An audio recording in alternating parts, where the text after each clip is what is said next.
کوئی ایسی پریشانی ہو، اللہ کا نظام ہے کہ اس پہ وہ ملتا ہے جو ایمان انسان گمان نہیں کر سکتا، سوچ نہیں سکتا۔ یہ فیصل آباد کے ساتھ مامو کانجن میں ایک درویش ہوتے تھے، صوفی عبداللہ صاحب رحمۃ اللہ علیہ، بڑے اللہ والے تھے، درویش تھے، اللہ سے مانگتے تھے، اللہ دے دیتا تھا۔ تو مجھے ان کے ایک شاگرد نے بتایا، اردو بازار لاہور میں ہوتے تھے، کہنے لگے کہ میں ایک دفعہ گیا تو مجھ سے فرمانے لگے کہ میرے سارے کے سارے طالب علم استاد جمع ہو کے آ گئے کہ ہمارے جو ہے وہ ہمارے راشن نہیں، کھانا پینا کچھ نہیں، تنخواہیں نہیں ملی، سب چیز ختم ہو چکی ہے، تو اب ہمیں اجازت دے دیں، آپ کے پاس تو ہے نہیں۔ اچھا فرمایا مجھے چند دن دے دو، جتنا اور دن صبر کر لیا، چند دن مجھے دے دو۔ تو فرمایا پھر بیٹھ گئے مصلی، اور جو سورۃ فاتحہ پڑھی نا جب آتے تھے نا، ایاک نعبد و ایاک نستعین، اس کو جو وجدانی کیفیت کے ساتھ دل کی گہرائیوں اندر کے درد کے ساتھ پکارتے تھے، اتنا درد، اتنا غم، اتنا درد، اتنا غم جو پکارتے تھے، ایسے محسوس ہوتا تھا کہ زمین ساری کی ساری ہل رہی اور ہر طرف ایک نظام چل رہا ہے۔ اور جب پھر اس سورت کو پورا کرتے تھے، پھر سورۃ فاتحہ پڑھتے تھے، اور جب پہنچتے تھے ایاک نعبد و ایاک نستعین، پھر ایسی جو ہے اس کو دہراتے تھے۔ پر بات یہ ہے وہ دعا پڑھتے نہیں تھے، مانگتے تھے۔ ایک ہے دعاؤں کا پڑھنا، ایک ہے دعاؤں کا مانگنا۔ وہ دعا پڑھتے نہیں تھے، مانگتے تھے، اور اللہ مانگنے والے کو دیتا بھی ہے، اللہ مانگنے والے کو عطا بھی کرتا ہے، اور اللہ کی رحمت مانگنے والے کے ساتھ سدا رہتی ہے، ہمیشہ رہتی ہے۔ وہ دعا پڑھتے نہیں تھے، مانگتے تھے۔ بس کہا کہ ایسے مانگے، ایسا مانگا، ایسا مانگا کہ اللہ پاک کو ترس آیا۔ چند ہی دنوں میں فرمایا اللہ نے دکھایا کہ یہ دیگ ہے سونے کی بھری ہوئی ہے، اور میں نے آپ کے حوالے کر دی، اور تھوڑا سی ایسی جگہ ہٹائی تو وہ دیگ نکل آئی۔ تو فرمایا پھر مٹھیاں سونے کی بھر بھر کے دیتے تھے، اور کہتے تھے اس کو حسب ضرورت خرچ کرنا، خیال کرنا، کہیں فضول خرچی نہ کرنا، اسراف نہ کرنا، اللہ کے خزانے ہیں اور برکت والے ہیں، کہیں اللہ ناراض ہو کے چھین نہ لے، کہیں اللہ ناراض ہو کے چھین نہ لے۔ مجھے ایک صاحب کہنے لگے کوئی ایسا عمل بتائیں، کوئی ایسا عمل بتائیں کہ میں چاہتا ہوں میری 7 نسلوں میں رزق ختم نہ ہو، جو مہنگائی اور حالات اور پریشانیاں میں دیکھ رہا ہوں، کوئی ہے عمل؟ میں کہا بالکل ہے۔ میں نے کہا روزانہ 40 منٹ بیٹھ، 40 منٹ صبح دوپہر شام، جو تیری تنہائی کا وقت ہو، کہ یا اللہ دنیا میں ایسی جگہ کوئی کہیں ہوتی، اکیلے بیٹھے رہتے یاد تیری دل نشی ہوتی، اکیلے بیٹھے رہتے یاد تیری دل نشی ہوتی۔ 40 منٹ کوئی ایسا بیٹھ 40 منٹ اس انداز سے مصلی پہ، کہیں بستر میں، کہیں ایسی جگہ جہاں سوئے نہیں، اور بس صرف ایک بار سورۃ فاتحہ پڑھا، اور اس کے بعد ایاک نعبد و ایاک نستعین کو دوہرا۔ جاگ رہے ہیں، دیکھتے رہیں، مجھے دیکھتے رہیں، میں آپ کو دیکھتا رہوں۔ آپ اللہ کے اور اس کے حبیب کے مہمان ہیں، آپ کو دیکھنا بھی ثواب ہے، آپ کو دیکھنا بھی ثواب ہے۔ تو میں نے اس سے عرض کیا کہ بس اس کو وجدان سے پڑھو، ایسے پڑھ کے رونگٹے کھڑے ہو جائیں، آنسو بہنے لگ جائیں، دل کے اندر کا درد اور دل کا اندر کا غم اور اللہ کے سامنے حاضری، استحضار، اور یہ کیفیتیں تیری ہوں کہ بس اس کے علاوہ کوئی مجھے یاد نہ رہے۔ اس درد سے پڑھو 40 منٹ۔ 40 کے عدد کے ساتھ کائنات کے رازوں کا بڑا تعلق ہے۔ 40 کا جو عدد ہوتا ہے، بس 40 کے عدد کے ساتھ پڑھ، اور بہت توجہ سے پڑھ، اور بہت دھیان سے پڑھ، روز پڑھ۔ مجھ سے کہنے لگا کتنے دن پڑھوں؟ تو میں نے اس سے کہا مجھ سے یہ دن نہ پوچھ، تیرا دل خود بولے گا کہ فیصلے ہو گئے ہیں، بس ختم، دل خود بولے گا۔ یہ بتائیں کہ پیٹ بھرتے ہوئے کوئی گھنٹی بجتی ہے، یہ دل خود بولتا ہے کہ پیٹ بھر گیا۔ پیاس میں بھی کوئی کہتا تو نہیں ہے کہ آپ کی پیاس بجھ گئی ہے، وہ دل خود بولتا ہے کہ بس اب پانی کی ضرورت نہیں ہے۔ نیند سے دل بھر جائے تو بس دل میں بس اب سو لیا، وہ اٹھیں۔ اسی طرح دل خود بولے، دل خود بولے، کیا بولے؟ دل خود بولے، اور دل اندر بولے، دل اندر بولے کہ اللہ پاک جل شانہ نے نسلوں کے لیے رزق کی عزت، دولت، برکت کے فیصلے کر دی، بس دل بولے۔ کتنے دیر کر؟ اب یہ تیری اپنے مانگنے میں ہے، اب یہ تیری اپنے مانگنے میں ہے۔ مانگنے میں کمی ہے تو دل نہیں بولے گا، اگر مانگے گا تو پتہ نہیں دنوں میں یا ہفتوں میں، جتنے میں دنوں میں فیصلہ ہو جائے، فیصلہ ہو جائے۔ اور میں نے اس سے کہا کہ یہ میرے پردادا کے پردادا کا عمل ہے، ان کا یہ عمل ہے، میرے پردادا کے پردادا کا عمل، جو ہماری خاندانی یادداشتوں میں یہ لکھا ہوا ہے۔ اور فرمایا اگر یہ کوئی بندہ کر لے، اللہ نسلوں کا رزق اللہ سے منوا لے۔ اور میں نے اس سے کہا خیال کرنا، رزق روحانی ساتھ منوانا، رزق روحانی ساتھ منوانا، رزق روحانی ساتھ منوانا، ورنہ دولت مال چیزیں مل جائے گی جس کے بارے میں کہا جاتا ہے کہ بعض بندے ایسے ہوتے ہیں اللہ پاک ان سے لقمے نہیں چھینتا، سجدے چھین لیتا ہے، اللہ ان سے لقمے نہیں چھینتا۔ کیوں؟ رزق جسمانی دوسرے لفظوں میں مل رہا ہے اور رزق روحانی اللہ چھین لیتا ہے۔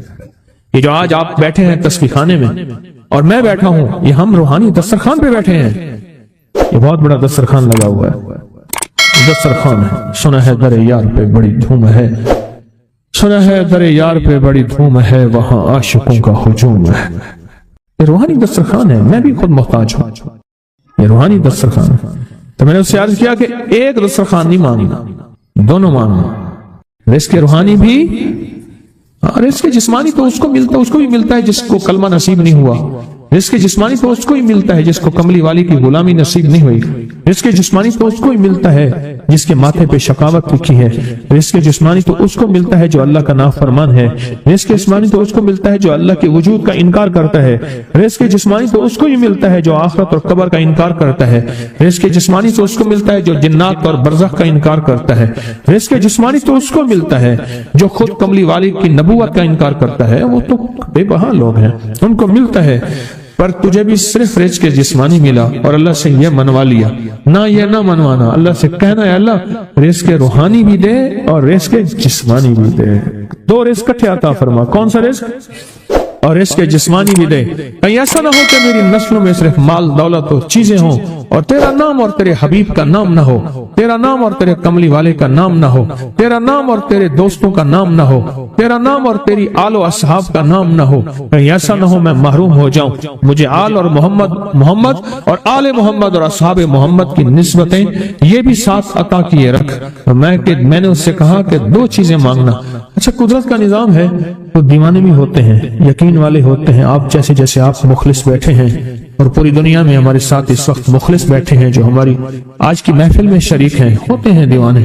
اس نے یقین سے پڑھنا شروع کر دیا، مجھ سے کہنے لگا ایک وقت ایک جگہ ہو بہت بہتر۔ میں نے اس سے کہا، میں نے کہا پھر بھی اگر ایک وقت ایک جگہ میسر نہ بھی ہو تو اگر عمل کسی وقت چوک جائے، عمل کی جگہ چوک جائے، عمل کا وقت چوک جائے، مجبوری میں نہ ہو تو بہتر ہے، پر توجہ نہ چوکے، دھیان نہ جائے، استحضار نہ جائے، یقین نہ جائے، اور سچا یقین ہو کہ میرا اللہ خود کہتا ہے یہ مانگنا بھی تو اسی نے دیا ہے نا، اسی نے مانگنا دیا ہے، جب اس کریم نے مانگنا ہی خود دیا ہے تو عطا بھی خود کرے گا۔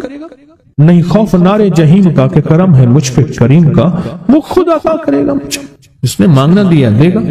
یقین ہو ایسا ایسا ایسا ایسا، اتنا زبردست یقین ہو، اتنا یقین ہو اللہ کے ملنے پہ اور اللہ کے مانگنے پہ، اتنا یقین ہو کہ گمان اور خیال سے بالا تر یقین ہو، بہت زیادہ یقین۔ یاد رکھیے گا میری بات، میری طرف دیکھتے رہیں، یاد رکھیے گا جس کو ملا ہے یقین کی طاقت میں ملا ہے، اور جس سے چھنا ہے بے یقینی نے اس سے سب کچھ چھین لیا، بے یقینی نے اس سے سب کچھ چھین لیا، جس کو ملا ہے یقین کی طاقت سے ملا ہے۔ یقین ہو کہ میں کر رہا ہوں اور اللہ مجھے دے دے گا۔ کہا کہ کیسا یقین ہو؟ کہا جیسے بکری کے تھن دودھ سے بھرے ہوئے اور میں کہوں کہ میرے ہاتھ سے دباؤں گا اور دودھ نکلے گا، اس سے زیادہ یقین۔ اور کہا کس سے زیادہ یقین؟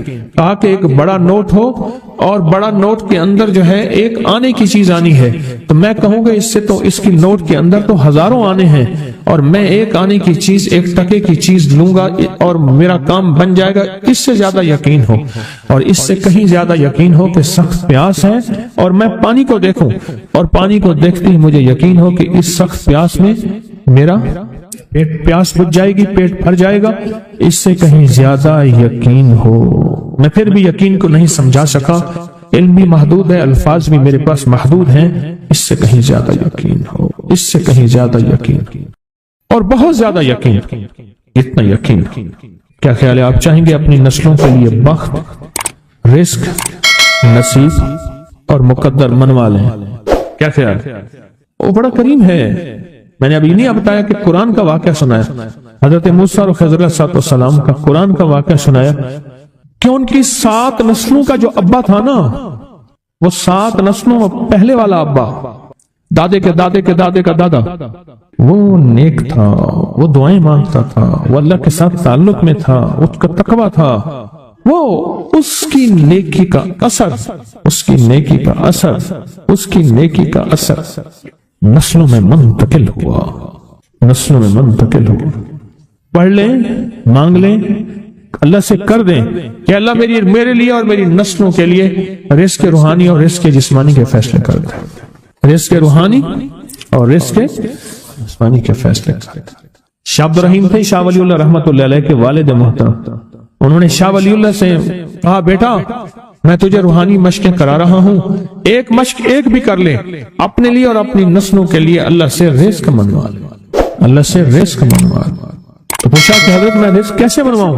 اور میں کہ کچھ وقت ایسا نکالا کر، ایسا وقت نکالا کر 2 گھڑی اور 3 گھڑی کا، ایک ساتھ 2 گھڑی اور 3 گھڑی، ایک ساتھ تقریباً 21 منٹ کی ہوتی ہے، تقریباً 21 منٹ کی، 2 ساتیں مل جائیں تو 40 منٹ بنتے ہیں، تو ایک ساتھ 2 ساتھ 3 ساتھ کی گھڑی میں کہ بیٹھ کے نا سورۃ فاتحہ اور اس میں ایاک نعبد و ایاک نستعین کا تکرار اور استحضار کیا کر، اور ایسا کیا کر تیری آنسوں بہیں، تیرا دل روئے، تیری آنکھیں روئیں، تیرے رونگٹے کھڑے ہوں اور رواں اور اس کے اندر سے تیرا پل پل، تیرا من، تیرا جذبہ، تیری سوچیں بولیں، کیا بولے؟ ایاک نعبد و ایاک نستعین۔ ایک میلہ تھا اللہ کے نیک بندوں کا، تو اس میں 70 اولیاء جمع ہوئے، 70 اولیاء جمع ہوئے۔ اور اللہ کے ولی نے کہا کہ آپ کوئی ایسا وظیفہ بتائیں، ایسی تسبیح بتائیں، ایسا ذکر بتائیں جو اللہ کے عرش کو ہلائے اور جو اللہ کی ذات کو متوجہ کر دے، جو اللہ کے تعلق کو نصیب کر دے، کوئی ایسا ذکر، کوئی ایسی تسبیح بتائیں۔ فرمایا سب نے بتایا کہ سورۃ فاتحہ ہے، اور اب سب سے پوچھا سورۃ فاتحہ میں کوئی ایسا جز بتائیں جو سورۃ فاتحہ کا دل ہو۔ سورۃ یاسین قرآن کا دل، لیکن سورۃ یاسین کا دل سلام قولا من رب الرحیم۔ ہر سورت کے اندر اللہ پاک نے کچھ نعمتیں، کچھ نقطے رکھے ہیں، تو فرمایا سورۃ فاتحہ کا دل۔ تو میلے میں جتنے بھی اولیاء 70 بیٹھے تھے، سب نے کہا کہ اگر سورۃ فاتحہ کا دل پانا ہے تو وہ صرف کیا ہے؟ ایاک نعبد و ایاک نستعین۔ اس کا مفہوم عام سادہ سے یہ ہے کہ مولا غلامی تیری، در کسی اور کا۔ جب غلام تیرے ہیں، منگتے تیرے ہیں، بھکاری تیرے ہیں، محتاج تیرے ہیں، پھر در بھی تیرا ہے، پھر در بھی تیرا ہے، اور کسی کا در مولا نہیں ہے، پھر در بھی تیرا ہے۔ تیرے در کے ہم محتاج، تیرے بر کے ہم غلام ہیں۔ تو میں نے اس سے کہا کہ یہ وظیفہ کر، سارا دن پڑھی ایاک نعبد، اور کام بھی کرتا رہے، وضو بے وضو چلتا بھی رہے، یہ پڑھتا بھی رہے، پڑھتا بھی رہے، پڑھتا بھی رہے، چند دن چند ہفتے یہ عمل کر، اور رات سوتے ہوئے سورۃ فاتحہ پوری کر 40ویں، اور پھر درود پاک پڑھتے پڑھتے سو جا۔ 70 اولیاء نے فرمایا کہ جو بندہ یہ وظیفہ پڑھے گا اللہ کا عرش ہل جاتا ہے، اور فرشتوں میں کوہرام مچ جاتا ہے، اور فرشتوں میں اللہ کی بارگاہ میں فریادیں ہوتی ہیں کہ یا اللہ یہ بندہ ہے اور اس نے یہ عمل کیا ہے، یہ وظیفہ کیا ہے، اور ابھی تک اس کی دعا قبول نہیں ہوئی، یہ مانگا ہے ابھی تک دعا قبول نہیں ہوئی، فرشتوں میں یہ کوہرام مچ جاتا ہے۔ ایک اللہ کے دوست تھے، سوتے سوتے ایک دم اٹھ بیٹھے، اٹھنے کے بعد وجدانی کیفیت کے ساتھ جو ہے یہ وظیفہ پڑھنے لگے۔ تو کسی نے پوچھا کہ حضرت کیا ہوا؟ فرمایا میں نے دیکھا کہ اللہ کے عرش کے نیچے جنتی ہیں اور وہ ٹہل رہے ہیں، اور سب کی زبان پہ یہی وظیفہ ہے، ایاک نعبد و ایاک نستعین، سب کی زبان پہ یہی وظیفہ ہے اور سب یہی پڑھ رہے ہیں۔ میری ایک درخواست ہے سورۃ اخلاص 2 تسبیح زندگی کا معمول بنا لیں، اس کو تو کبھی نہ چھوڑیں۔